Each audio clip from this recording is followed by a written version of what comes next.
This is Anthony Mason. You're watching Real Fan, Real Talk. Coming at you live from my house. Face, what up?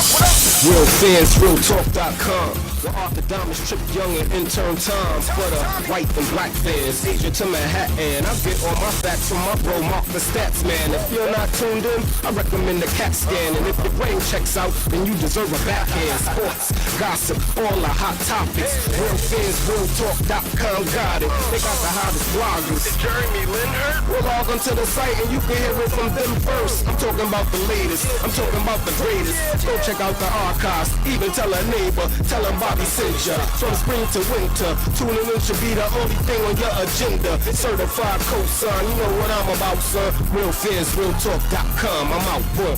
Real fans, real talk. Real fans, real talk. Real fans, realtalk.com. Real fans, realtalk.com. Real fans, real talk. Real fans, real talk. Real fans, realtalk.com. Real fans, realtalk.com. And the winner is Real Fans, Real Talk. Hello, everyone. Welcome to another live episode of Real Fans, Real Talk. I'm Mark the Statman Skevich. We got a great big week in several different sports. A lot of news going on in baseball, basketball, football, everything. We got tennis underway in the U.S. Open. A lot to talk about in the world of sports. I'm excited for this episode. But before we get into all that, let me introduce my co-host, starting to my right, the one and only Trip Young. What's going on, Trip? What's going on, ladies and gentlemen, sports fans all over the world?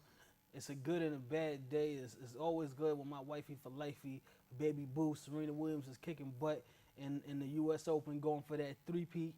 But it's not good when I have to wear my hat backwards like I'm ashamed, because you know I love my sports hats, my different teams that I like to represent. Plus I'm a little bit of a fashionista, but today I'm wearing it backwards because on the other side of this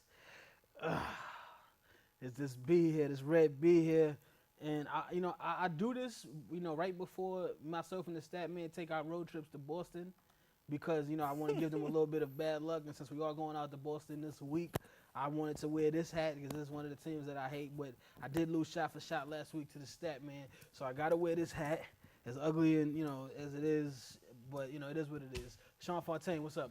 Well, if you were in a Dominican barbershop in the Bronx, that'd be like the favorite hat. But I'm just happy to be here. My Florida State Seminoles won. They kind of scared me. They were on the ropes. I think a lot of us got our fantasy football out of the way last weekend because the season does start this Thursday. Mm-hmm. But other than that, I'm fine. I mean, it's the summer is almost over.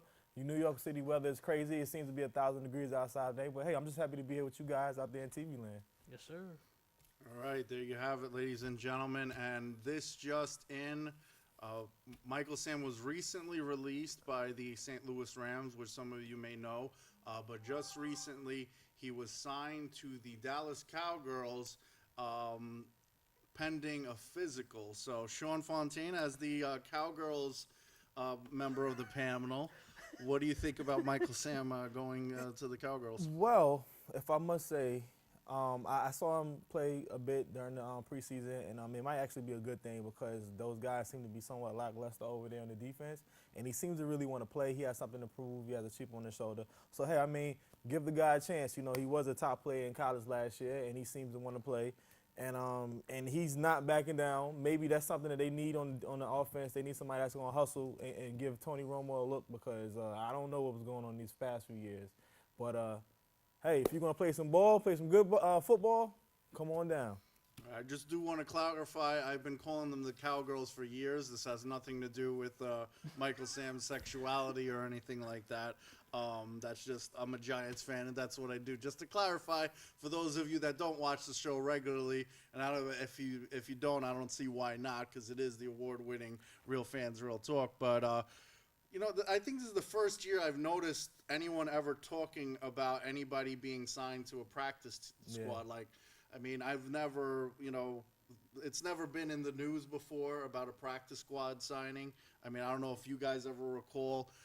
Once you don't make the cut in the preseason, you're pretty much not heard from again. But now, we have all these discussions about the practice squad. And that's one of the reasons why, the Michael Sam is probably not a member of a starting team, maybe a different starting team, maybe signed in the 3rd round if he just waited a little while before coming out. Now, it becomes a media frenzy, and a lot of the other analysts out there kind of felt that a lot of teams will look the other way despite his talent, because I do think he's talented. I mean, he was Defensive Player of the Year in the SEC, which has great defensive guys like Alabama. So, I mean, and even in the preseason, he looked good. He got a couple of sacks. He was rushing the quarterback, applying pressure. He's a talented player. He's not a starting defensive player now in the NFL, but he definitely does have potential. So it's just a matter of his timing. He should have waited till after he got a contract, because unfortunately the world is the way it is, and it's a media distraction. And Jerry Jones, he loves the attention. He'll be out there for interviews all day long. He has no problem with the Cowgirls being on the news. He's like Suge Knight almost. Yeah. He's almost like Suge Knight. He's Or Suge is he Knight like of football. Puff? All in the videos, all at the shows. All right. What are you gonna do? I mean, man? I do like that. They say he's out there with the fans. Sometimes he's standing behind the bar. They showed scenes of him, serving the drinks to his more elite clientele that are in the boxes and stuff. So he's reachable to the fan base, and he is always out there for interviews. A lot of owners are hands off, so that's one of the things I do like about Jerry Jones. But in the recent interview, they kind of talked about the Jimmy Johnson situation, how Jimmy Johnson said that he was in charge of the personnel, and Jerry Jones kind of felt that that he's lying and he had something to do with the general manager position. Some Cowboys fans feel that Jerry Jones should stay off of the I will say this: when Jimmy Johnson was running the team and Jerry Jones was behind the scenes, they were winning Super Bowls. I mean, granted, they had several Hall of Famers on and the he team, got fired after back-to-back but Super they were Bowls, winning. But they were winning. So anytime winning, I would believe that winning should trump all. Yeah. But we don't always see that, and now you have Jerry Jones all over the place, and then not winning, they haven't won a playoff game in how long has it been now? A lot of years, man. 1995. Too many years. Maybe Michael Sam will be the difference maker, because one thing, the Cowboys, I will say they have a very good offense. They have a very potent offense. Tony Romo can throw the football, not in the playoffs, but regular season they can get the ball down the field. You got Des Bryant, DeMarco Murray. they have some great pieces on offense. It's the defense. I believe they were 31st last season. It was last. in Top defense. for last. So maybe Michael Sam will help. Like you said, Stat Man, being Defensive Player of the Year in the SEC is not an easy job when you have Alabama, you have Auburn, who has some good defense, out there, LSU. A lot of these schools have great defenses, and for him to be the Defensive Player of the Year, that says a lot. This is a really talented kid, so we shall see how it affects the Cowgirls. Yeah, it's the whole reason why we're even talking about somebody who's practice squad eligible or second string, is because of that. And when there's some sort of outside media, like Tim Tebow became a superstar just because of various things, because of his religion and constantly preaching about God. So it's not just gay, being gay or straight.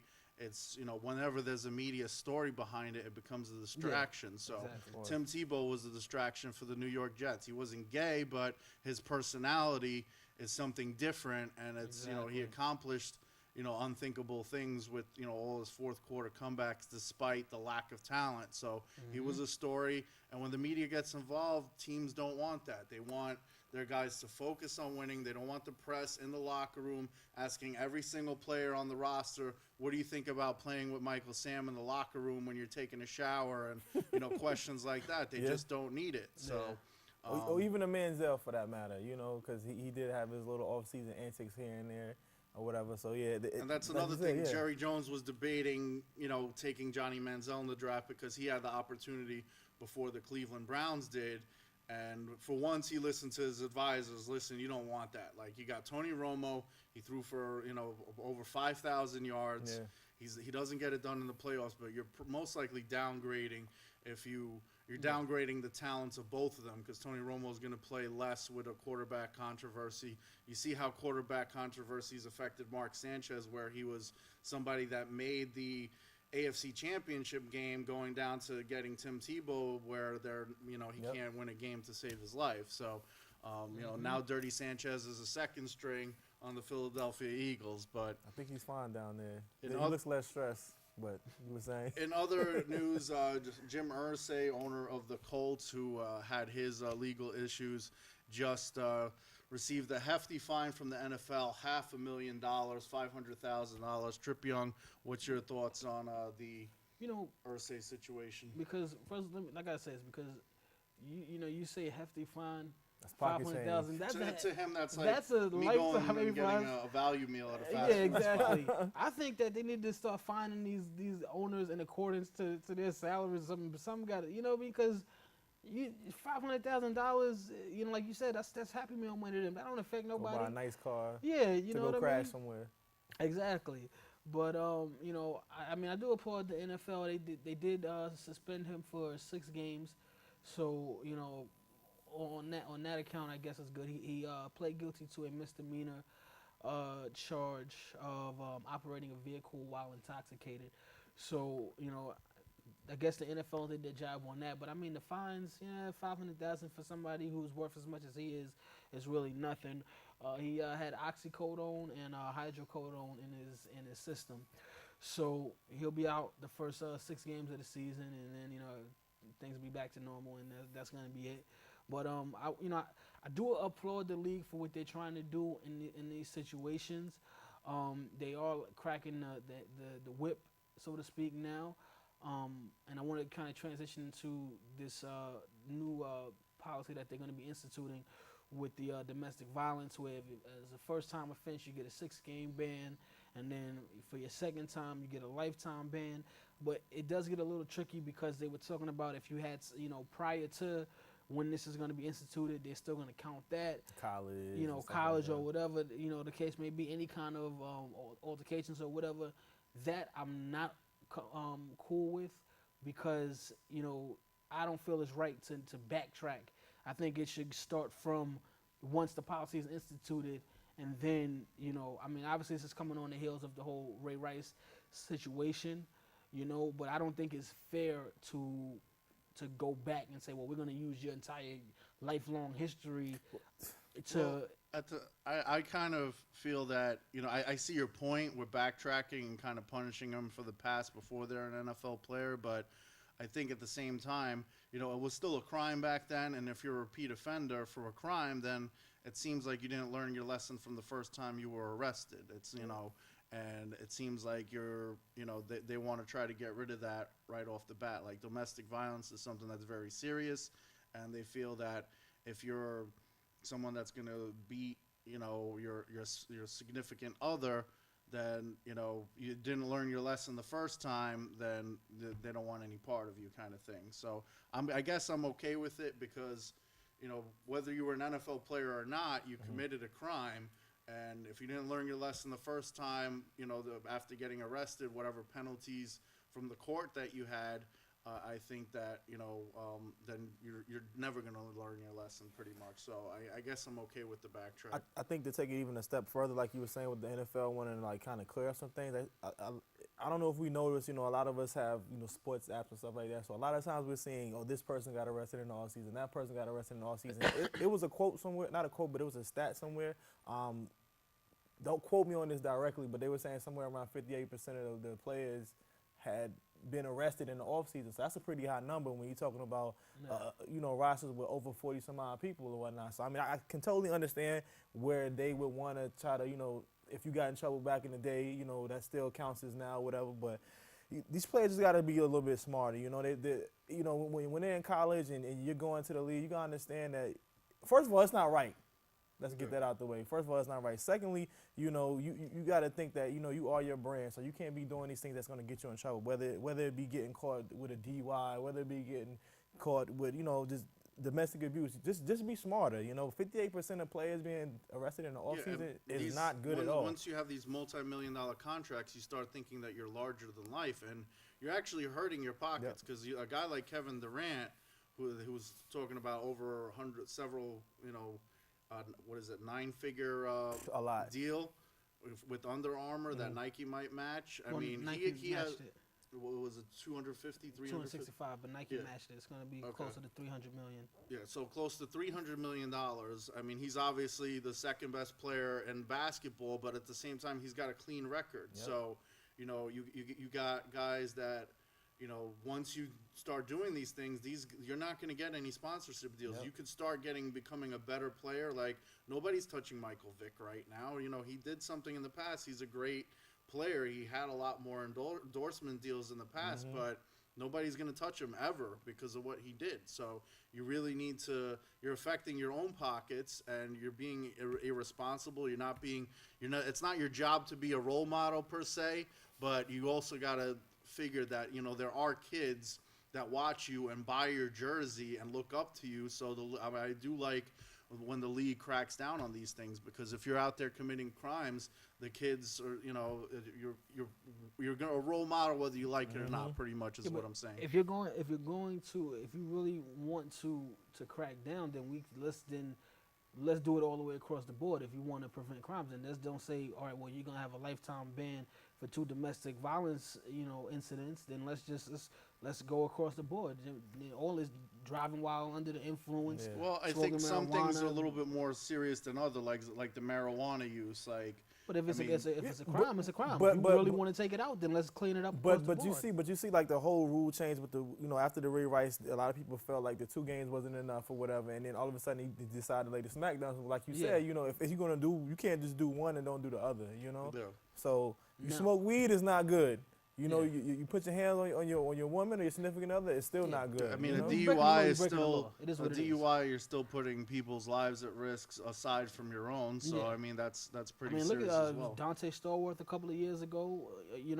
A lot of these guys, with these DUIs and stuff, like you hurt other people. So And I don't understand, when you have that much money, not only can you afford it, but the NFL pays for rides at yeah, any so you given don't have to time. come out your pocket. You know how much people would have loved to have free rides? Exactly. You know, we see have trash your on the job benefit weekends. line. Man, I'd turn up every night. if I had free driving back and forth, What? provided by my job. And save you $225 going home. Now, Or save you some gas money going home. the, There you go. the first player who looks like is going to actually be affected by this new rule is San Francisco 49er Ray McDonald, who just recently had a domestic violence incident, which I mean, it's sad to say. I mean, it's always sad to say when something like this happens, but he is going to find himself right in the middle of this new penalty, because now you're talking about a 6-game ban that he could potentially face behind this, and especially on the 49ers team, that the defense is starting to look a little bit worse because of all the injuries and guys Alden that Smith getting have in left trouble the team. too. Alden Smith got a 9-game suspension. So, now you're talking about a 6-game suspension from one of your other And I was defensive going to players. pick them in fantasy football. It's a good thing you did. I went with a position player first, and then I ended up with the Chiefs, so I'm kind of Yeah, glad it worked out that It's way. a very good thing that you didn't. Jim Harbaugh, and why is it with the Harbaugh brothers? Why they got to deal with all of this, man? But he said that he is, there's no room for this in the San Francisco 49ers organizations, but he does believe in due process, so they're gonna let things play out. So, once everything unfolds, then we'll kind of have a better idea of what's gonna happen with Ray McDonald, and then we'll see if he's going to actually be the first player to be affected by this new punishment, that 6-game ban. And I don't know if he has anything in his past, any kind of situation, because now, if he does, then now does he automatically get banned for life? If he's found guilty of this, and then he had something in his past, could that's the end of his career? Right there, that could be kind of crazy.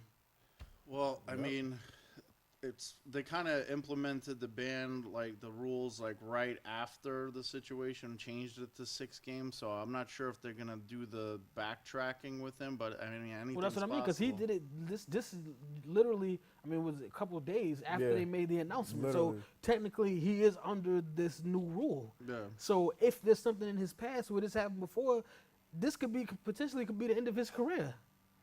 Which is, if you think guess- about it, it's I'm not- kind of crazy. I mean, I would assume that they would have done the investigation before making it the suspension already. But I mean, anything's possible.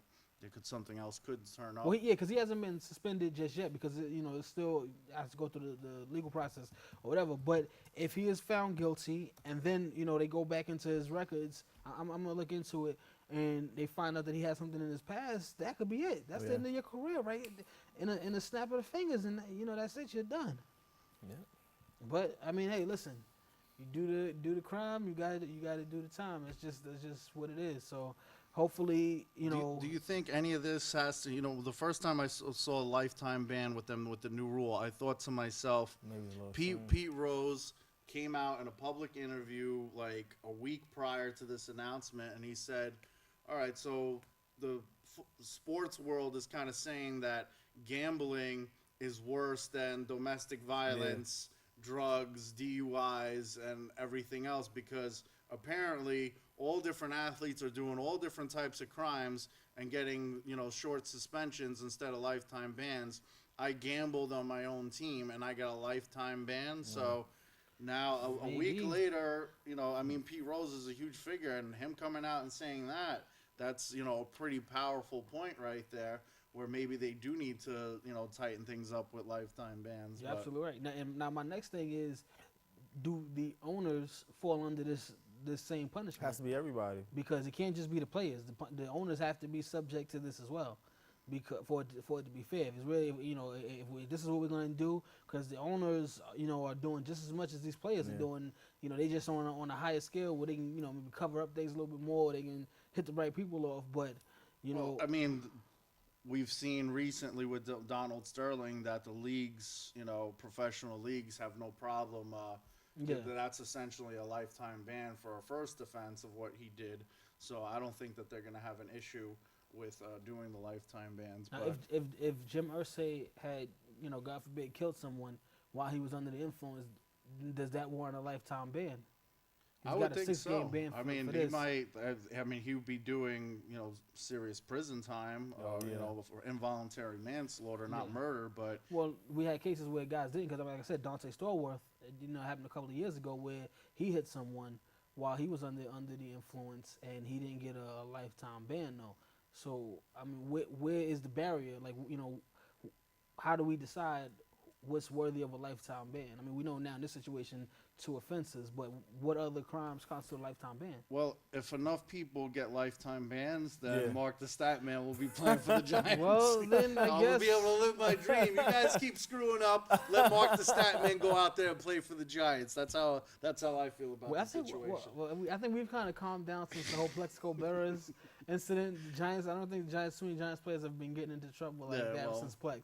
So I think you might have to play for the Jets or something. And it seems to be a lot of defensive players too. Yeah, maybe I'll stay on Real Fans Real Talk rather than go to the Jets. That's just my. You'll get a lifetime ban. If from you here, give me too, a contract, in I'm trouble. going to play right now. I don't Well, care. you keep getting caught with PEDs. That's Listen, why we got to ban you listen. from Real Fans Real Talk right now on the air. So. But True story. and more positive news, we do have one of the rookie quarterbacks that actually made the cut to become a starter. Derek Carr will be the starter for the Oakland Raiders. What do you think of that move by the Raiders, Trip?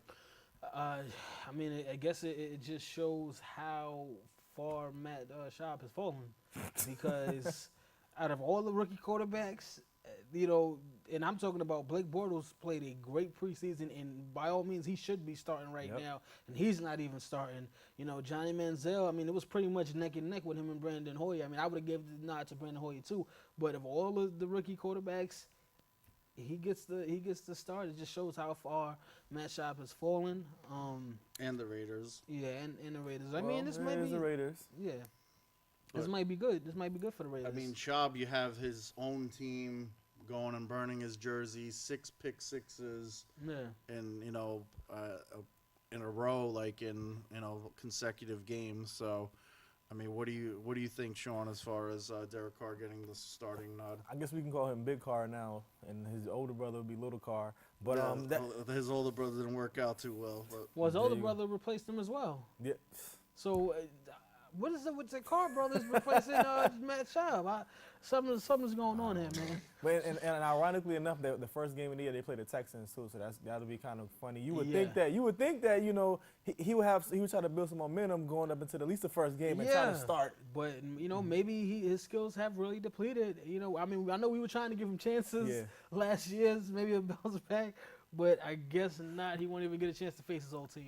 You know what's also so funny about that? A lot of times, not with football, but with sports in general, a lot of those players that are like mediocre or not so good end up being like real great coaches. So maybe Matt Schaub has a career as a coach later on down the line. But Carr, but he was actually good. Well, something happened there. He was good. He wasn't never. Maybe great, he had a few conversations with Mark Sanchez, and it messed up his self-esteem. Yeah. Because you see his self-esteem was lowered as well. But you never know. But they said he had a lot of great practices. We saw him. That's we saw him definitely during possible. It is possible. Yeah. So I mean, right now for the Raiders, young Carr is the best choice for him. Yeah, he got the nod to start. Shout out to him, and shout out to J.J. Watt as well. Oh, getting that money. So he's a real one. Should be doing this right now. Yeah, exactly. $100 million with 48 guaranteed, 6-year deal. Sherman and a few other people. Yeah, I guess maybe Matt Schaub should feel good that he lost the starting job, because you don't want that boy feeling good about himself and that $100 million and clouding over there. Yeah. So it might just be a problem. But shout out to J.J. Watt as well. And if we could transition into a little bit of tennis right now, because if you guys look, we got the U.S. Open running in the background. My wifey Boo is out there doing what she does, right here in New York. So we've been spending a lot more time together. Is that why she's playing good? Listen, when hubby is around, she does better, Hey, listen, it is what it is. Giddy when his She girl knows, is in listen, town. You see him blushing over there? Let me say this to you guys. So put me on my camera, please, okay? Because when you have a good woman in your corner, you got to support her in all of her endeavors, and that makes her an even better player. So that's what I'm doing right now. So, baby, I'm sending the vibes. I'm sending the love out to you so that you can continue on and get your 3-peat at the U.S. Open. My wifey boo. Matter of fact, we're gonna start this right now on Twitter. Hashtag Trip Young's wifey boo, Serena Williams. You gotta say all that, just like that. Hashtag Trip Young's wifey boo, hashtag. Serena. All of that. That's a hashtag on Ain't Twitter. nobody got time for that. But she's definitely doing her thing right now. She, like I said, she's out here in Queens, at the U.S. Open, which is going on right now. On the men's side, Djokovic is still playing some great tennis. My baby boo did lose though in the doubles. Her and my sister-in-law Venus were upset. I'm a little hurt by that, but I'll take the singles Grand Slam, because we're trying to get her into the record book. So baby boo, keep doing your thing. You know your husband is pulling for you. You know what it is. Insert "Put Your Woman First" music. And Djokovic obviously breezing through as well, not having any problems out there in the U.S. Open. Quick couple of things, still going back to the NFL. James Harrison, the 5-time Pro Bowl linebacker and former Defensive Player of the Year, is retiring. Just last week, I was talking about how he made the comment to Goodell years ago about, what would you like me to do, lay a pillow down for them and gently place them on the pillow when I tackle them, because of how strict the unnecessary roughness. And that's a man who had a lot of fines throughout the course of his career. Yeah.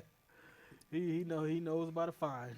And also the Rams do find a quarterback in Patriots quarterback Ryan Mallett. Not sure what he's really going to do for them. A conditional 7th round pick, so they pretty much got him for nothing. Yeah. But Bradford can't stay healthy. He did learn from Tom Too Cool. I mean, he got to watch him play, and I'm not sure what that's going to do for him. He still needs talent. But so Matt Castle studied behind Tom Too Cool as well, and he left and was garbage. So Tom Too Cool loses his one of his best linemen, but he will most likely have Gronkowski back for Week 1. Gronk says he will be playing Week 1, which is good news, because I got him in fantasy as well. And I was thinking I'd have to play him later in the season, but get to start him out in Week 1. Switching over to basketball, though, the USA team is still kind of breezing through. Smacking people. Had a little bit of difficulty the other day, but Kenneth Fareed stepped up and had a pretty impressive. Manimal, yeah. High energy player. All out there playing defense and making steals, unlike James Harden, who definitely was not playing defense and just kind of watching while he was on the court. But that's another story. That's none of my business, as Kermit would say. Right? Where's your tea? I mean, because they were down with 5 points at halftime. I think when I got alert for that, I was like, what's going on with these guys? And I'm talking about James Harden standing there watching this man. Is he a prima donna right now? Yeah, it seemed like he walked for his team. Right, yeah, he was. This game is none of my business. because he just literally Defense walked is none past of my him, business. and got to the lane and kicked it out for a 3. So I'll wait till offense is back on, but Oh, I mean you- it's the USA team. I mean that does put a little bit of a question mark out there, but at the same but we time, know he's lazy on defense. Yeah. That's not the first time we've seen that out of James Harden. As we no. call it on the street ball court, I think he was hot dogging. He was on the other end waiting for the layup. All right. Yeah, Yep. exactly. And in the free agent news in the NBA, the Spurs and the Clippers join the race to get Allen. Where do you think he'll line up? Do you think he'll possibly end up with the Cavs, or the fact that a couple other teams are throwing their hat in the ring? What do you think? I think it's either going to be Miami or Cleveland. I don't see him going out to San Antonio. Well, can't beat them, join them type of thing, Nah, maybe. but Well, losing it's to not them. that, but I mean, at this point in his career, does he really want to relocate all the way across, the country to go to San Antonio? Well, you're still saying south. You're going a Maybe- little bit. Yeah, but maybe East Coast. maybe LA because of his ties to Doc Rivers, maybe. But I don't even know how great that relationship was because when he left it was a little bit of issues, I guess with him and Rondo and the team. So I'm not even sure about that one. But I would say there's I more think of he a had chance issues of with him. Garnett too. Yeah, and more of a chance that he would go to the Clippers than the Spurs. But I really think it's gonna come down to Miami or Cleveland. All right. Well, we'll see where sharpshooter Ray Allen, aka Jesus Shuttleworth, lands. Make sure you tune in to RealFansRealTalk.com, and we will keep you posted on all that news. If you're just joining us at the top of the hour, you're listening to Real Fans Real Talk live here on BronxNet Television. And if you're watching us on the archives on YouTube, we are live every Tuesday, 5:30 p.m. Eastern Standard Time on BronxNet Television, which is a local TV station in the Bronx. But you could subscribe to us on YouTube and check out all of our archived episodes and specials with very special guests over the years. Also, our radio show airs every Sunday, 7:30 p.m. Eastern Standard Time on the Blog Talk Radio Network, also archived on the iTunes Store. Like us on Facebook, facebook.com/RealFansRealTalk. We post sports updates on there as well as funny memes, reminders of when we're going on the air, and a lot of different stuff. So make sure you click like on our Facebook page. Follow us on Twitter @RealFanTalk. And you could do all the social media directly from our newly redesigned website, RealFansRealTalk.com. Just go onto the contact section of the page, and you could also check out our individual Twitter addresses and fan mail addresses. Our fan mail address is fanmail@RealFansRealTalk.com. We're going to take a fan mail question now, actually. Bradley from Buffalo writes, how do you guys feel about outdoor hockey games? Me as the hockey fan on the panel, I absolutely love it. The Winter Classic is great. It adds a different feel to it. The people that attend the games, yes, it's obviously colder outdoors in the winter, but it just gives that feel like where you think of pond hockey and the people in Canada that kind of originated with the sport Reminds me of the playing Mighty out there Ducks. on the pond. For Did the Emilio Mighty Ducks Part Estevez? One, yeah. Did the Mighty Ducks let Yeah. Emilio Estevez down? But what do you guys think about it, though? I mean, No, I think it's like I said, it reminds me of the Mighty Ducks. I like it. I mean, I wouldn't want every game to be played outside, Yeah. but because I think the fans would actually suffer the most by that one because it's already cold inside. But you talking about outside, and you got to worry about weather conditions, like yeah, exactly, rain, snow, rain, whatever. exactly, So, but for a couple of games, yeah, it's fine. Yeah, it'll definitely be cool. I look at it like, how they take football games overseas. It's kind of like you said, it's adding a different dynamic to it. I mean, hockey is supposed to be a cold sport, although they do play inside. But I mean, like Trip Young said, have it every now and then. It'll be fine. Maybe they could have it in an alternate location somewhere. I mean, it's just a once-a-year thing thus Exactly. far that's been going on. The Rangers have been in it a couple of times. The Winter Classic jersey it's pretty hard to find. I was actually looking for that, the Rangers Winter Classic jersey. It's a pretty nice jersey to add to my collection. For those of you that maybe have one and want to send it to your friend, the Stat Man, just Send it on down. go on realfansrealtalk.com for my information. Holidays around the corner. Maybe that'd be a great buy for Statman. There you go. You guys. I do There you go. appreciate it, fans. Like, I mean, the fan mail is great. We do love it, but gifts are good too. So, but thank you, Bradley from Buffalo, for writing in. And switching back over to basketball, free agency. We talked about Ray Allen. The Clippers ship Dudley over to Milwaukee, and the Kevin Love trade, we've been talking about it for over a month now. We're not going to get into too much detail about it, but they set a ticket record, the Cavaliers, after the Kevin Love trade. And that kind of reminds me of after Amari Stoudemire came to the Knicks, how the Knicks sold out of season tickets again and then sold out of individual ones after Carmelo came to the team. So, but the Knicks, win, lose, or draw, they've always been selling a lot of tickets. So Cavaliers fans, the economy looks like it's going to be boosting back up, not only with LeBron coming back to town, but Kevin Love as well. So plus, anytime you start winning, which I think that team, will win, you always making more money. Very, I mean, the fans are singing championship already, and the Cavaliers have not, won a championship in history, but I mean, they haven't played a game. They don't know what the chemistry is going to be like. The Chicago Bulls are looking really good. You can really flip a coin between the two of them as long as their roster stays healthy. Rose is playing good. You got Rose, who's looking great out there in FIBA with the USA team. As long as he stays on the court, anything's possible for that Chicago Limited Bulls minutes, team. might we add, because we definitely don't want him to overexert himself. Well, but he's definitely definitely not playing good. in FIBA. You don't want him to. I think towards the end of the season, I think they're still going to start him off slow to begin the season, and then towards the end of the season, we'll see him really starting to get minutes and leading into the playoffs. But they have, I think, the addition of Pau Gasol does so much for them on the offensive end of the basketball. I think that was a huge pickup for them. So we shall see how things go. Indeed. And Barbosa signs with the Warriors. Warriors adding to their squad. I mean, the Warriors, you can't really count them out. They got a really deep Playoff squad. team every year. They're changing their coach for some reason. I don't know why they didn't. Mark Jackson doing great things, and then you get rid of him. But I mean, It happens. It happens like that. Wins didn't equal that's success. how George Steve Karl Kerr gets Coach of the Year, and then you see what happened. I predicted it. I don't know what they were thinking. He did a great job with the Nuggets, who were a team that really struggled, and then you saw that they fell apart after that. So I think the same thing's going to not as bad with the Warriors, but I think that they're even though they're making additions, that they would they'd be dropping down a few games from their record. But it is about that time for shot, ladies and gentlemen.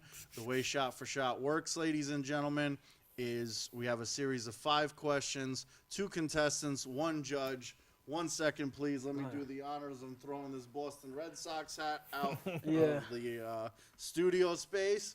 But as you see, Trip Young had to wear a Boston Red Sox hat, even though it's a team that he hates. That's what happens to the loser.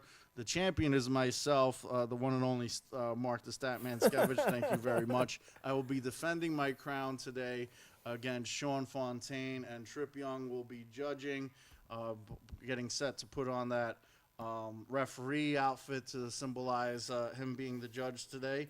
And whoever the judge agrees with gets the point. If there is no disagreement, no point is awarded. So with that being said, Trip, could you get us started with the first question, please? Yes, sir. Before we jump into the question, I want to shout out one of the fans just hit me up on Facebook. Shout out to Terrence, 'cause he just hit me up, told me you watching, you're looking good out there in the street. So shout out to Terrence. Let's jump into it. Fontaine, I'm going to you first. Are you on strike with the ref jersey? Yeah, I'm on strike. I wear it around my neck. I'm on strike though. It is a little hot in the Yeah, studio. it's too hot. It's too We hot do for that. kind of have a Summertime. low. It is. We do Anybody have got a time low for that? budget on this live episode of Real Fans Real Talk. Maybe they'll get us some air conditioning for next summer if we're still here. I mean, God, you know, Some good old because Southern the Central networks air. are fighting Exactly. for us right now. You know what I'm saying? And BronxNet, we love you guys, but come on. Kevin Durant Air type of conditioning thing, you wouldn't know. kill Exactly. anybody, you know? Who's negotiating our contract? This is Well- crazy. Let's just jump into shot for shot, man. Was Alden Smith's 9-game suspension too much, just right, or not enough? It's me. It's on me. Yes, sir. Well, was it too much, just right? I think it was just right. It's not like this is the first time he has been in trouble before. He's not a first-time offender. And with the new rules that the NFL is trying to implement, I think it's just right. 9 games, it could have been worse. So I think it's just right. Okay, Statman, what you got? This is a tough one. I could go really any way with this, but I think it's fair. I think 9 games sounds about right. It could be a little less, a little more, but it's around there. I wouldn't see it being. If it was less than 6, it would be definitely too little. If it was, a whole year, I think that would be ridiculous. So it's somewhere along the lines of the middle. So I'm gonna agree. What do you think, though, Trip?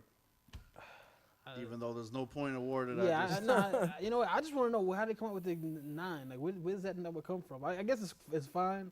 Like I said, probably put some numbers in a hat and and throw picked out it the out. hat. Yeah, they let all the owners Like, pick a number. Yeah, and then it goes. somewhere between 6 and 12, but we can't decide on which number. So let's just, put everything in a hat. We'll just pick a number, and whatever it is, that's Yeah. how many games he's suspended. Yeah, I mean, listen, like you said, I agree with both of you guys. If anything less than 6 would have been too little. I don't think his season suspension worthy. So I guess 9 is right, right there, around there. So All right. we'll go with that. Next question, we go into you won this one, Statman. Will Anthony Davis be the NBA's best player in 5 years? I am going to. He is balling right now. I'm still gonna say no though, just because I think that there's a lot of talent. Paul George is still very young. He could come back and easily be like the best player in the league with LeBron and KD at the time being up there in the age, but KD is still not that Kevin old Durant either. won't be that old. He's He's not not even going to be that 25. old Yeah. 5 years from now either. And you saw He'll be 30. Jordan was, the best player in the league well into his 30s. So will he be a top 5 player? Yes. But will he be the best player? No, I don't think so. Well, in the great words of Pootie Tang, I would have to say I got to say the Nano. Okay, then, All right. know. Yeah, I mean, like he is getting better with time. Top 10. He's a great player. He's a great force. He get with the right players. They definitely might have a chance of actually winning the ring. But he's a great player, but not. And I'm not going to say Yeah. it's not possible for him to be the best player in the league in 5 years, because I think it's definitely possible if he continues to improve the way he's improving. But he has to have some pieces around him, because that's when we see good players play great and great players get to that elite status when you have a good team around you. But I agree with both of you guys on that one. So we're going back to you, Fontaine. Let's see if we can end the bromance on this one. Is a 6-game ban for first-time domestic violence offense too much? 6-game ban for first time.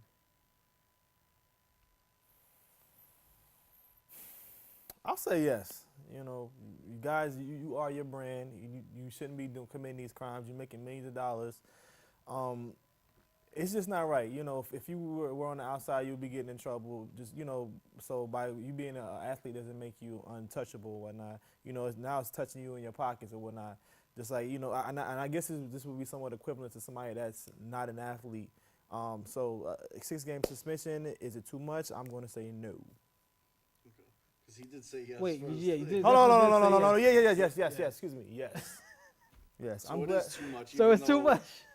All right. No, it's not. We're gonna yes, do this one more it's- time. It's not too much. Okay, It's so not too much. So It's not 6 too much. games No. is enough. Yeah. Okay. Yeah. Okay. So I think the heat is getting to Yeah. Sean Fontaine as well. I mean, we got to focus here on Real Fans, Real Talk. Focus. But I thought I was going to get him on a technicality there because Yeah. he pretty much explained why the answer is no. It's Yeah, not too much. exactly. If anything, it's too little. I mean, domestic violence, beating your spouse, I think it's a little, a 6-game suspension. It's definitely not too much. If anything, it might even be too little. But moving on, I guess we're still in agreement. So question number 4. The bromance continues. 0-0. With the current struggles of the New York Yankees, should the Yankees just deactivate Tanaka for the remainder of the season?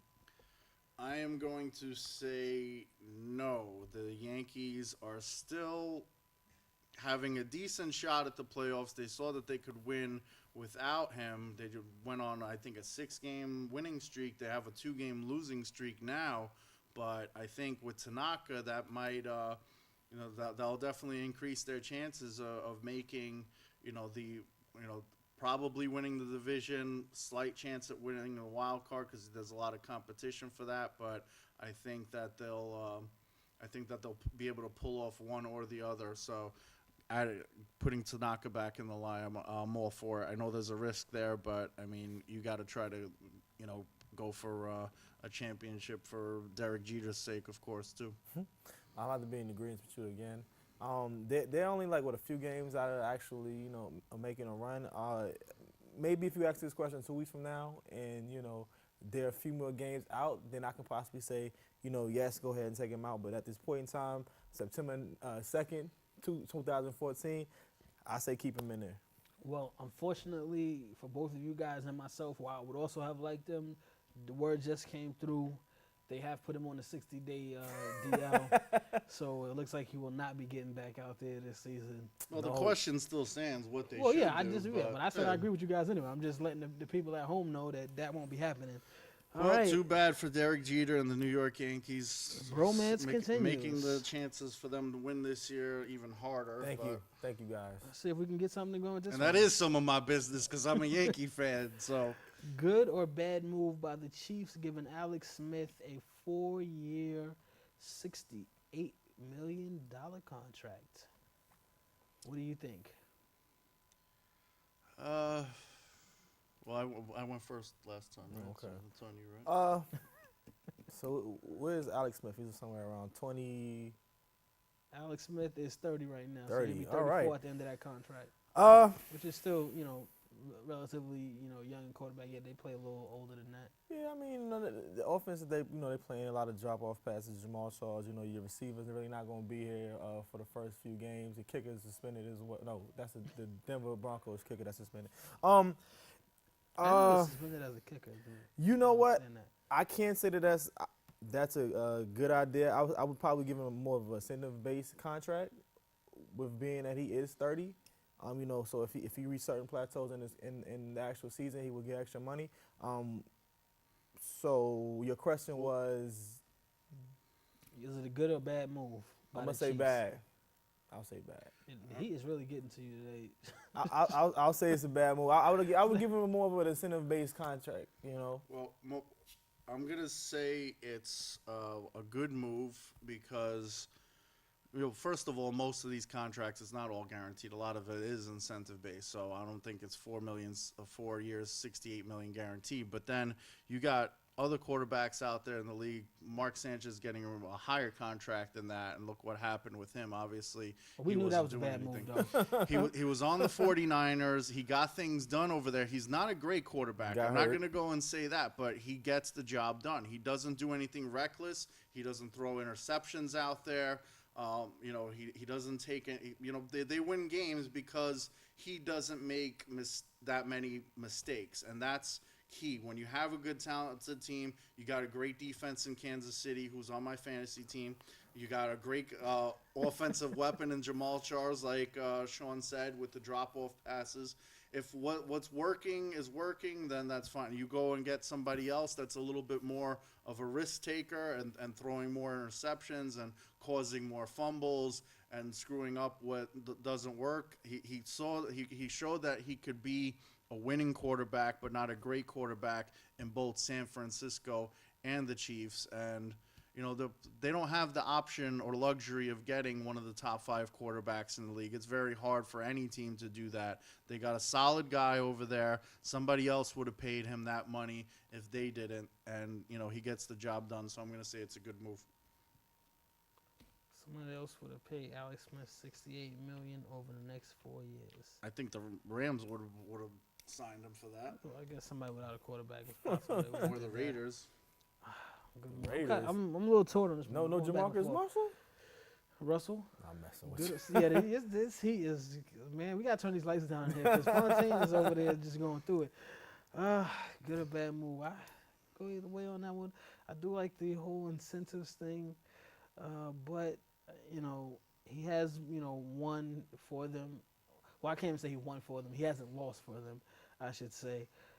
Lock him down for 4 years. More wins than losses. That's a winning. Yeah, it was more so making the playoffs. It was more so Jamal Charles in the defense, but I mean he's 34. He'll be 34 at the end of that contract, which is not bad.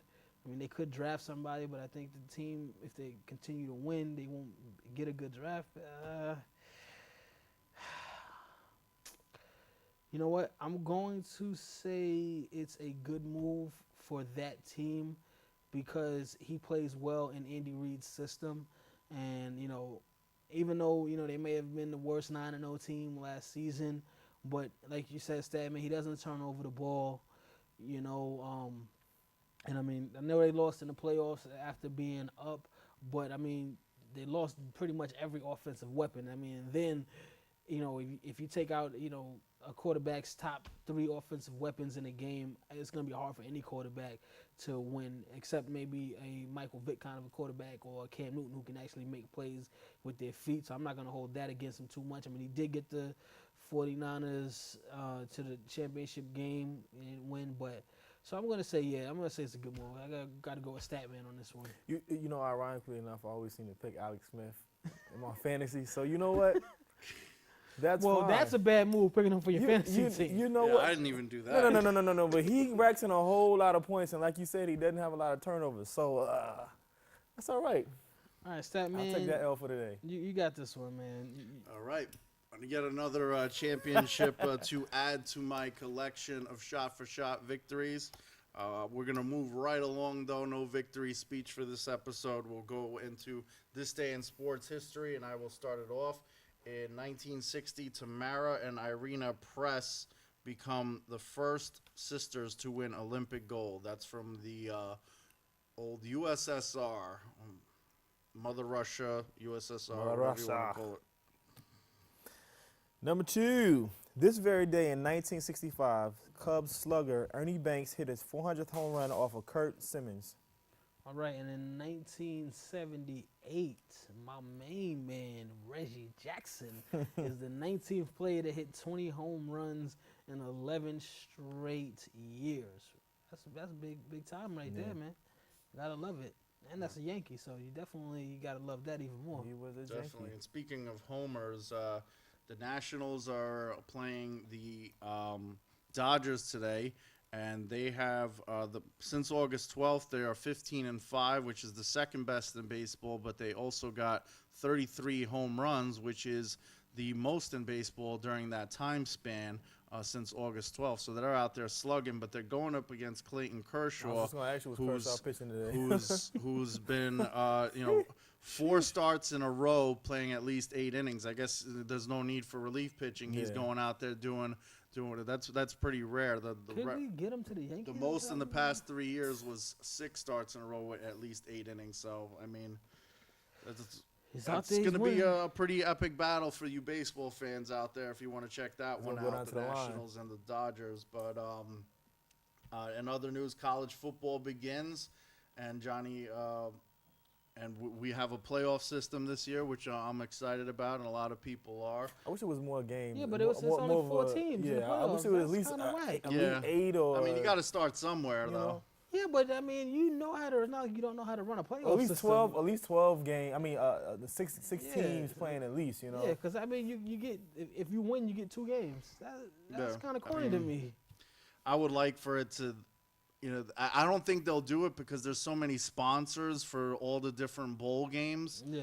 I would rather it be like at least an 8-team type yeah, of at thing. least something like that. That's a little bit But better. then you're going to get rid of, the Fiesta Bowl, which is sponsored by, I'm not giving them a drop, but, and the Sugar Bowl, which is sponsored by every. I mean, listen, there's enough teams in college football that they can fill out. They have. The I rest think of Bronxton has his own bowl. They have Yeah, so but many when bowl you games. when you have the Orange Bowl's another one. When you have less talented teams playing in those bowl games, then the sponsors are going to back out, and there's money in that. So that's where it really all boils down Comes to. down to the money. It's always down to the money. In the words Which of you will Chase not hear Banks- on other networks, but you will hear from Real Fans, Real Talk, Mark the Statman's theories. In the words of about- Facts on the radio, pay those boys. And strictly the facts. Yeah, definitely need to pay those college players, but we've talked about that on numerous occasions. One last fan mail question before we wrap things up. Lance from San Diego writes, do you agree with Shelley Sterling that Steve Ballmer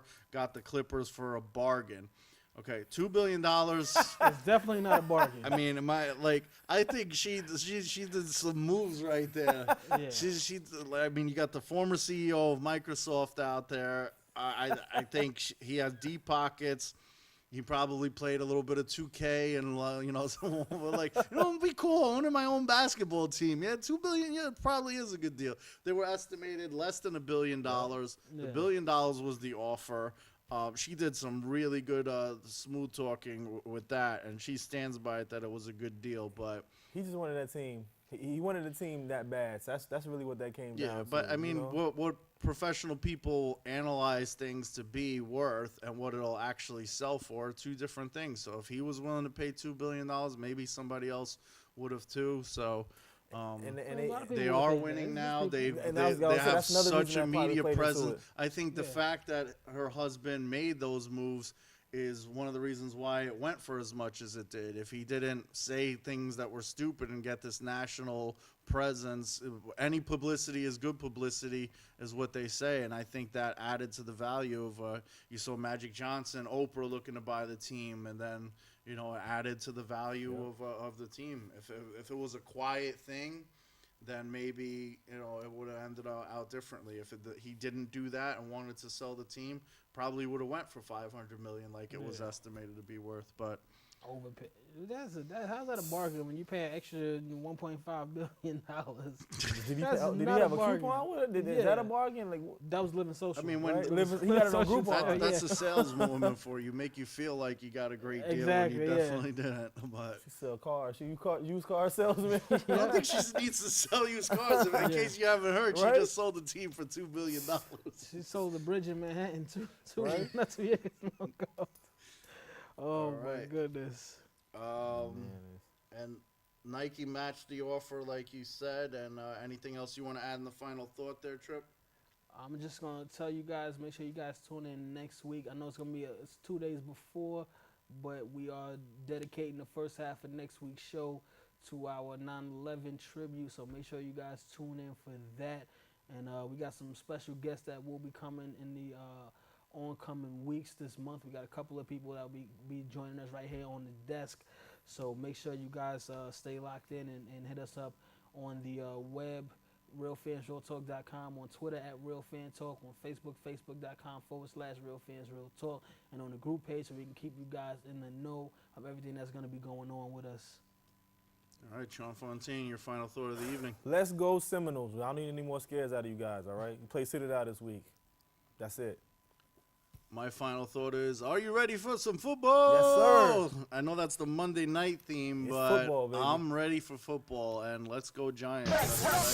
RealFansRealTalk.com. Make sure you check out RealFansRealTalk.com. For Trip Young and Sean Fontaine, I'm Mark the Statman Skevich. Thank you all for joining us, and have a good night, everyone. If you're not tuned in, I recommend the CAT scan. And if your brain checks out, then you deserve a backhand. Anything, baby boo, Gossip, all the hot topics. RealFansRealTalk.com. Got it. They got the hottest bloggers. Jeremy Linder. We'll log onto the site and you can hear it from them first. I'm talking about the latest. I'm talking about the greatest. Go check out the archives. Even tell a neighbor. Tell them Bobby sent ya. From spring to winter. Tuning in should be the only thing on your agenda. Certified co-sign. You know what I'm about, sir. RealFansRealTalk.com. I'm out, but Real Fans, Real Talk, Real Fans. Real talk, real fans, realtalk.com. Real fans, realtalk.com.